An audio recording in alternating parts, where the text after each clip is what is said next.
High court ने पूछा था कि एक फॉरेस्ट गार्ड को 8 या 10 पीएसओ कैसे दे दिए गए और किसने दिए। ये हाई कोर्ट में लिख के दिया हुआ है जम्मू कश्मीर पुलिस ने और पीएचक्यू ने कि जनाब ये मेहरबानी आनंद जैन साहब ने की थी। जी। ठीक है, कोई उसमें सीआईडी ने भी जम्मू कश्मीर के स्पेशल उस टाइम जो जो डीजी थे या जो आईजीपी थे, उन्होंने ये लिख के दिया था बयान हल्फी पे, कोई थ्रेट परसेप्शन एग्जामिन नहीं की गई। ठीक है, वर्बल डायरेक्शन आई कहीं से और वर्बल डायरेक्शन के ऊपर रेजिडेंशियल गार्ड भी दी गई केवल शर्मा जी को, जो कि एक डिप्टी चीफ मिनिस्टर साहब के पीआरओ थे, एडिशनल पीआरओ थे। ठीक है, तो अब आप मुझे एक चीज बताइए, और हाई कोर्ट ने, मैं आपको फिर कह रहा हूं, ये स्ट्रिक्चर पास किए हैं, डिस्प्लेजर शो किया है कि ये कौन एसएसपी है जिसने इतना अनप्रेसिडेंटेड सिक्योरिटी कवर दिया एक फॉरेस्ट गार्ड को, कॉन्ट्ररी टू द गाइडलाइंस। तो इसलिए मैं ये चीज कहता हूं कि वही ऑफिसर जो है वो आज विजिलेंस अवेयरनेस वीक जो है वो मना रहे हैं और वो डेकोरेट उनको। सर इंडिया और मैं हूं अरफज मडैंग। जैसा कि आप और हम सब जानते हैं, विजिलेंस अवेयरनेस वीक चल रहा है। हमारे साथ खास बातचीत में मौजूद हैं एडवोकेट शेख शील सर। सर, कैसे देखते हैं इस हफ्ते को, जो पूरा हफ्ता तो है विजिलेंस अवेयरनेस वीक के रूप में मनाया जा रहा है? डैंग साहब, बड़ी खुशाइन बात है। इस किस्म की कंपेन्स जो हैं वो चलती रहनी चाहिए, जिसमें कि सरकार ने स्पेसिफिकली एक हफ्ता पूरा डेडिकेट किया है कि विजिलेंस के मुतल्लिक करप्शन के खिलाफ जो है इसमें बातचीत होती है, ऑफिसर्स को ट्रेनिंग दी जाती है, जिन ऑफिसर्स ने अच्छा काम किया है उनको मेडल्स दिए जाते हैं और अल्टीमेटली एक अवेयरनेस क्रिएट की जाती है एंटी करप इसके करप्शन की वबा के खिलाफ। तो जहाँ तक जम्मू कश्मीर में ये जो अवेयरनेस का ये जो प्रोग्राम चल रहा है, सबसे पहले तो मुझे एक जानकर बड़ी खुशी हुई कि मोदी जी को बड़ा अच्छा फीडबैक गया है जम्मू कश्मीर से, और उन्होंने कोई 2 दिन पहले तारीफ़ भी की है हमारे जो महापुरुष हैं, मनोज सिन्हा साहब के। ये बड़ा ज़बरदस्त जंग लड़ रहे हैं, जिहाद कर रहे हैं करप्शन के खिलाफ। तो मुझे भी बड़ी मसर्रत हुई कि एलजी साहब की इतनी तारीफ़ हुई। अगर एलजी साहब की तारीफ़ हो रही है, इसका मतलब जम्मू कश्मीर की तारीफ़ हो रही है।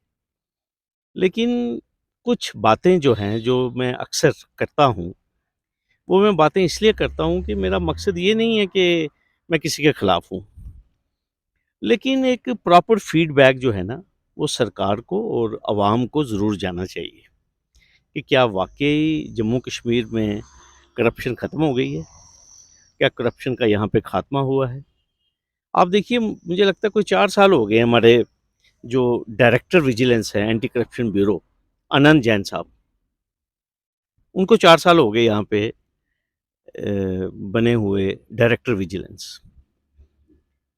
क्या क्राइटेरिया है जम्मू कश्मीर सरकार का और यूनियन गवर्नमेंट का कि कितना टेन्योर होना चाहिए एक एंटी ग्राफ्ट बॉडी के जो डायरेक्टर हैं? जी।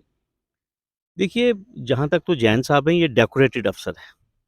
इनको हमारे एलजी साहब ने शायद डेकोरेट किया था, गोल्ड मेडल दिया ऑनेस्टी के लिए, इंटेग्रिटी के लिए, आउटस्टैंडिंग काम के लिए। लेकिन जब इनको कंसीडर किया गया इस अवार्ड के लिए, तो मैं बार-बार कहता हूँ, मुझे लगता है शायद कोई फीडबैक देखा नहीं जाता प्रॉपर। ये मैं अक्सर कहता हूँ कि ये अवार्ड कैसे दिए जाते हैं कि वो जैसे वो रेवड़ियाँ बाँटनी होती हैं ना, कि इस बार फैसला करते हैं कि फाइनेंस सेक्रेटरी को दे दें। फाइनेंस सेक्रेटरी कहता है नहीं, इस बार मैंने लिया, अगली बार हम जीएडी सेक्रेटरी को देंगे, फिर लॉ सेक्रेटरी को देंगे। ठीक है? ये कोई 5-6 कैटेगरियाँ हैं। तो मुझे खुशी हुई कि ये अवार्ड थोड़ा-सा सेक्रेटेरिएट से बाहर भी निकला कोई 1-2 दफ़ा। ठीक। लेकिन जिस ऑफ़िसर के खिलाफ हाई कोर्ट में स्ट्रिक्चर पास हुए हों कि भैया उन्होंने विदाउट असेसमेंट एक फॉरेस्ट गार्ड को पीएसओ दिए हों, रेज़िडेंशियल भी और साथ में घर के भी पर्सनल पीएसओ भी दिए हों, और वो स्ट्रिक्चर्स अभी तक बरकरार हों, उनको एक्सपंज भी नहीं किया गया हो।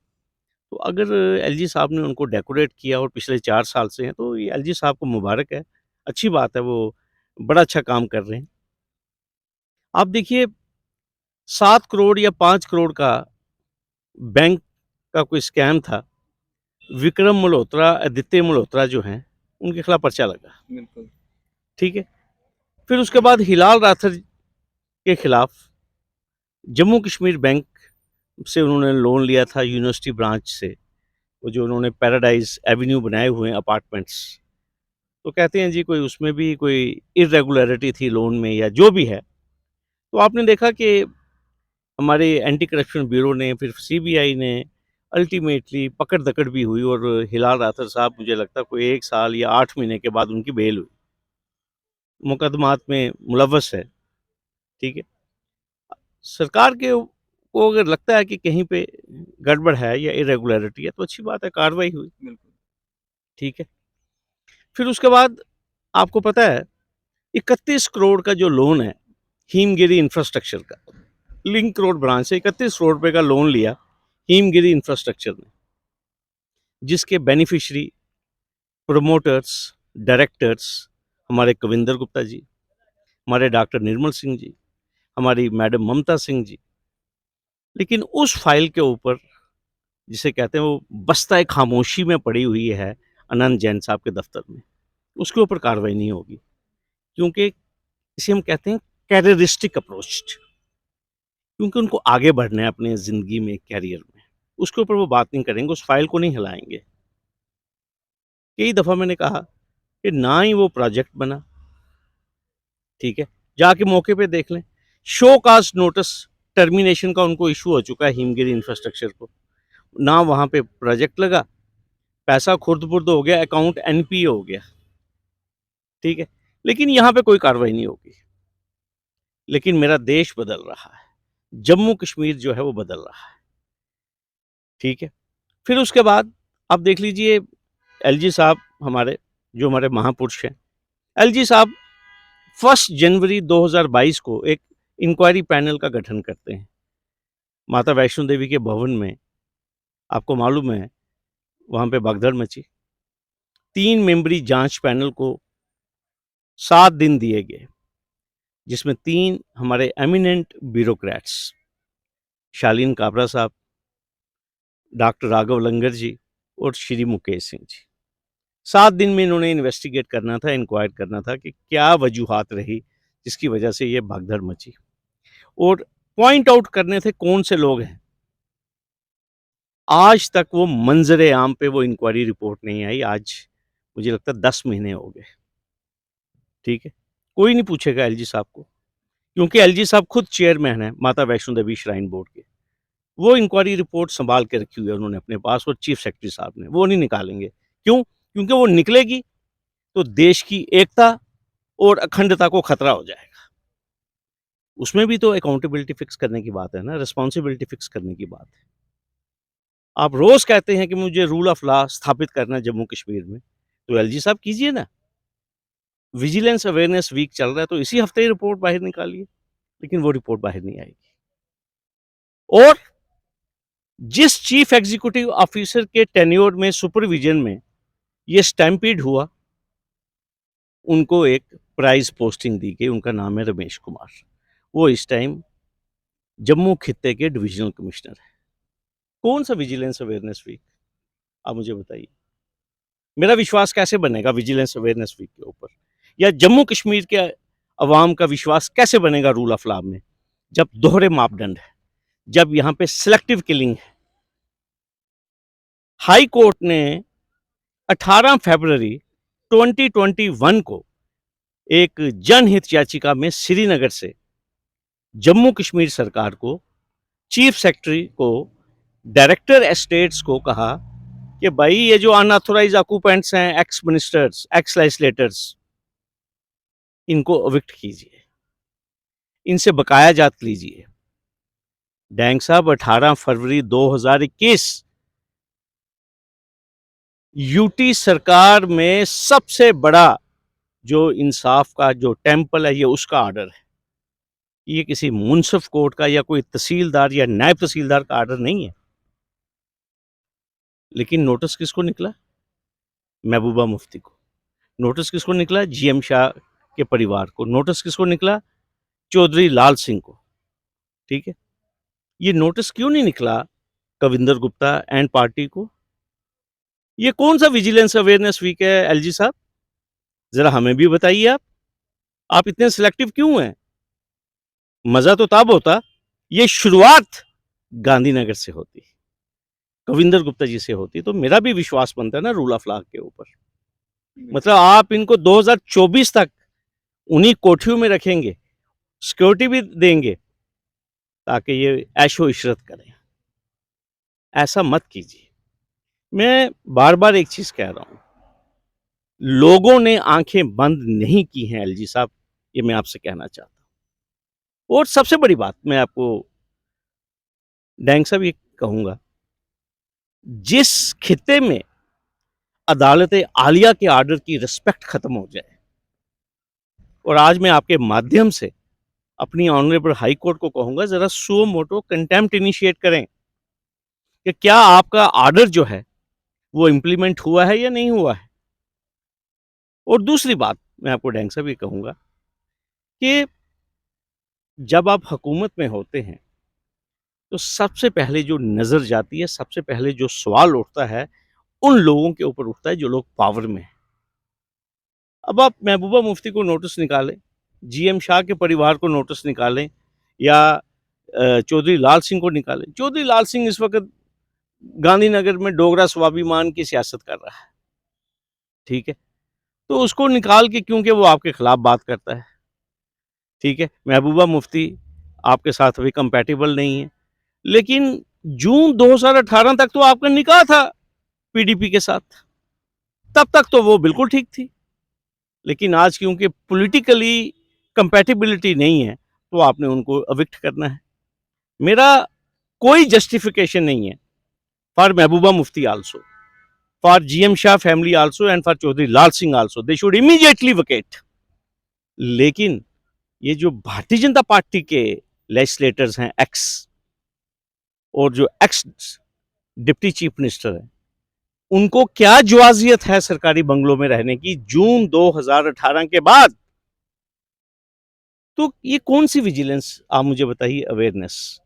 सबसे बड़े स्कैम जम्मू कश्मीर में कौन सा ऐसा सिलेक्शन प्रोसेस है जो इनिशिएट हुआ और मुकम्मल हुआ? अब कहा जा रहा है कि नवंबर में सारे पेपर होंगे, तो क्या यकीन है कि ये ट्रांसपेरेंट होंगे और ये कैंसिल नहीं होंगे, यहां लीकेज नहीं होगी? आप मुझे बताइए। सबसे बड़े स्कैम यहां पे हुए, जनता इंश्योरेंस स्कैम, जिस खिते में गवर्नर सत्यपाल मलिक ये कहे कि मुझे 300 करोड़ रुपया की ऑफर लेके सीनियर ब्यूरोक्रेट्स आए, क्या कर लिया, क्या बिगाड़ लिया आपने उन ब्यूरोक्रेट्स का? अभी आप आगे देखिए और जो स्कैम आने वाले हैं। सर, इस समय मैं आपसे एक बात जानना चाहूँगा। शुरू में ही आपने कहा कि एक फॉरेस्ट गार्ड को जो है पीएसओज मुहैया करवाए गए। ये क्या पूरी स्टोरी है? जहाँ पूर्व एमएलए या पूर्व मंत्रियों से पीएसओज वापस लिए जा रहे हैं, वहीं एक फॉरेस्ट गार्ड को किस तरह से पीएसओज मुहैया करवाए गए? ये भी एक करप्शन का हिस्सा है। देखिए, ये जो हमारे डायरेक्टर विजिलेंस है ना, आनंद जैन साहब, जी जी ये एसएसपी जम्मू हुआ करते थे। जी ये ज़रा मैं एलजी साहब को बताना चाहता हूँ, ठीक है। तो सिर्फ टेलीफोनिक हदायत के ऊपर कहाँ से वो टेलीफोन आया, ये एलजी साहब आप पता करेंगे, वो फाइल खोलेंगे, और जो हाई कोर्ट में लिख के दिया हुआ है एक याचिका में, हाई कोर्ट ने पूछा था कि एक फॉरेस्ट गार्ड को 8 या 10 पीएसओ कैसे दे दिए गए और किसने दिए। ये हाई कोर्ट में लिख के दिया हुआ है जम्मू कश्मीर पुलिस ने और पीएचक्यू ने, कि जनाब ये मेहरबानी आनंद जैन साहब ने की थी, जी ठीक है। कोई उसमें सीआईडी ने भी, जम्मू कश्मीर के स्पेशल उस टाइम जो जो डीजी थे या जो आईजीपी थे, उन्होंने ये लिख के दिया था बयान हल्फी पे, कोई थ्रेट परसेप्शन एग्जामिन नहीं की गई, ठीक है। वर्बल डायरेक्शन आई कहीं से, और वर्बल डायरेक्शन के ऊपर रेजिडेंशियल गार्ड भी दी गई केवल शर्मा जी को, जो कि एक डिप्टी चीफ मिनिस्टर साहब के पीआरओ थे, एडिशनल पीआरओ थे, ठीक है।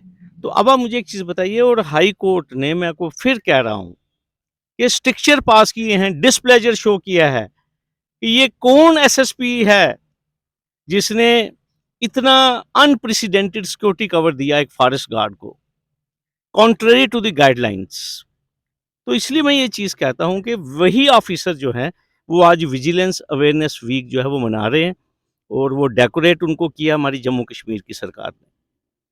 तो आप मुझे बताइए, ये ग्राउंड की असेसमेंट है इन लोगों की और वो 4 सा उनको क्यों बिठाया गया है उस इम्पोर्टेंट चेयर के ऊपर? क्योंकि जो सरकार ने उनसे कराना होता है, वो करवा लेते हैं।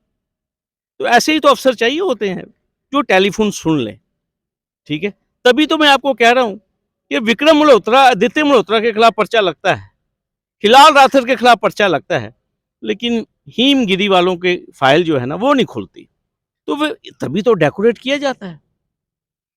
अब मैं आपको मज़े की बात बताऊँगा, बहुत सारे इम्पोर्टेंट इंक्वायरीज़, फाइलें इस वक़्त भी जैन साहब के टेबल के ऊपर पड़ी हैं, जिनमें फिट है कि एफआईआर लगनी चाहिए, लेकिन वो नहीं लगाते, क्योंकि जब उनको इशारा आएगा, तभी पर्चा लगेगा। तभी तो सुप्रीम कोर्ट ने कहा था सीबीआई के बारे में कि it is a caged parrot. क्यों केज्ड पैरट? क्योंकि कहीं से डैंग साहब इशारा आता है, पायो, और कहीं से इशारा आता है, चुप हो जाओ, इस बंदे को नहीं छेड़ना। वो कश्मीरी में कहते हैं ना, पनन नफर। तो जो पनन नफर है, जो अपना आदमी है, उसको टच नहीं करना है। तो तभी तो 4 साढ़े 4 साल से जैन साहब माशाल्लाह विराजमान है। मेरी दुआ है कि वो और तरक्की करे और उनको डेकोरेट किया जाए जम्मू कश्मीर सरकार के द्वारा, और अल्लाह करे उनको और इज़्ज़त दी जाए। और मैं चाहता हूँ कि वो जम्मू कश्मीर के डीजीपी बने, या जम्मू कश्मीर के, या किसी और सेंट्रल फोर्स के, क्योंकि वो उन्होंने इतना अच्छा काम किया जम्मू कश्मीर में, ठीक है? मुझे कोई बाइस नहीं है उनके खिलाफ। आम जनता के लिए क्या एक मैसेज रहेगा आपका? आम जनता क्या करे? मैं तो आम जनता तो वैसे ही परेशान है, ठीक है? आम जनता की को क्या रेलेवेंस है इस विजिलेंस अवेयरनेस वीक की? उनको आम जनता तभी खुश होगी जब ये मिनिस्ट्रियल बंगलो खाली होंगे। आम जनता तभी खुश होगी जब इम्पोर्टेंट पोज़ीशंस के ऊपर ईमानदार अफ़सर बैठेंगे। आम जनता तभी खुश होगी जब डिलीवरी सिस्टम अच्छा होगा। आम जनता तभी खुश होगी जब हमारे जो अनएम्प्लॉयड यूथ है, उसको रोज़गार मिलेगा। आम जनता तभी खुश होगी जो हमारे डेली वेजर्स हैं, जिस दिन उनके साथ इंसाफ होगा। आम जनता तभी खुश होगी जब कविंदर गुप्ता जी गांधीनगर से उठ के जानीपुर में, एक्सेल्सियर लेन में अपने घर में शिफ्ट करेंगे। और मैं आपको ये भी बताऊं कि डैंग साहब, आज जम्मू शहर जिसे कहते हैं, जिसको हम कभी मंदिरों का शहर कहते थे, आज ये प्रोटेस्ट का शहर है। मुझे आपको ये याद कराने की ज़रूरत नहीं है कि कितनी परेशानी है। लेकिन आज क्योंकि एक इम्पॉर्टेंट दिन था, विजिलेंस अवेयरनेस वीक चल रहा है, तो मैंने कहा मैं आपको कुछ अपने जो जज़्बात हैं, वो अवाम तक तो पहुँचे कि ये कौन-सी विजिलेंस है, ठीक है? जो सिलेक्टिव है, जो जो बिग शार्क्स हैं, उनको हाथ डालने से डरती है। ये वो विजिलेंस जो कि आज़ाद नहीं है, जो केज्ड है, जो पिंजरे में बंद है, जो सिलेक्टिव है। मेरा विश्वास इस विजिलेंस पे तभी बनेगा जिस दिन इसमें पारदर्शिता आएगी। जिस दिन एक ही सफ में ये महमूद और अयाज से, वो कहते थे ना, एक ही सफ में खड़े हो गए महमूद और अयाज, ना कोई रहा बंदा, ना कोई बंदा नवाज।